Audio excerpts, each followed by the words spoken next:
আসসালামু আলাইকুম রহমতুল্লাহ বরকাত বিসমিল্লাহ আলহামদুলিল্লাহ ওয়াসসালাতু ওয়াসসালামু আলা রাসূলিল্লাহ আম্মা বা'দ। ইমোজি এটা একটা চিহ্ন। এই চিহ্ন দিয়ে কার কী উদ্দেশ্য, সেই উদ্দেশ্যের হিসাব হবে। যেমন হার্ট চিহ্ন, তারপরে হাসি, মুচকি হাসি, অট্টহাসি, এগুলো কোথায় ব্যবহার করছে সেইটার উপরে হিসাব হবে। কি উদ্দেশ্যে ব্যবহার করছে সেটার উপরে হিসাব হবে, কোথায় ব্যবহার করছে সেটার উপরে। ওই ওই ইমোজি জিনিসটা ধরেন আপনি একটা মোবাইল, ঠিক আছে, মোবাইল ব্যবহার করা আর ইমোজি ব্যবহার করা একই জিনিস, ঠিক আছে। ল্যাপটপ ব্যবহার করা আর ইমোজি ব্যবহার করা একই জিনিস। কে কী উদ্দেশ্যে কীভাবে ব্যবহার করছে ওইটার উপর হলো মাসালা, ওইটার উপর হবে বিধান।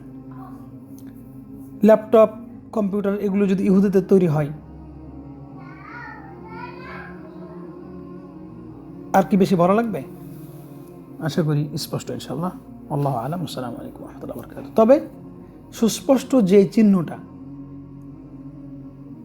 সুস্পষ্ট যে চিহ্নটা ইন্ডিকেট করে, বোঝায় যে এটা ইহুদিদের, এটা খ্রিস্টানদের, এটা হিন্দুদের, তাই না, এটা বৌদ্ধদের, সেগুলো তো আমরা ইউজ করতে পারি না।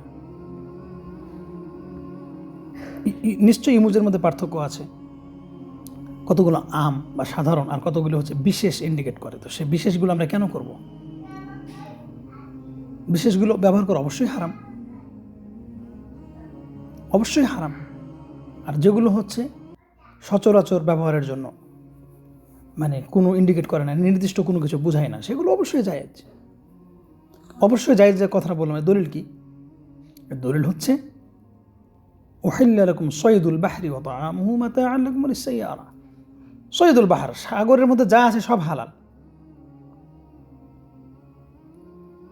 এই তো, তাহলে সাগরের বাইরে যেগুলো থাকে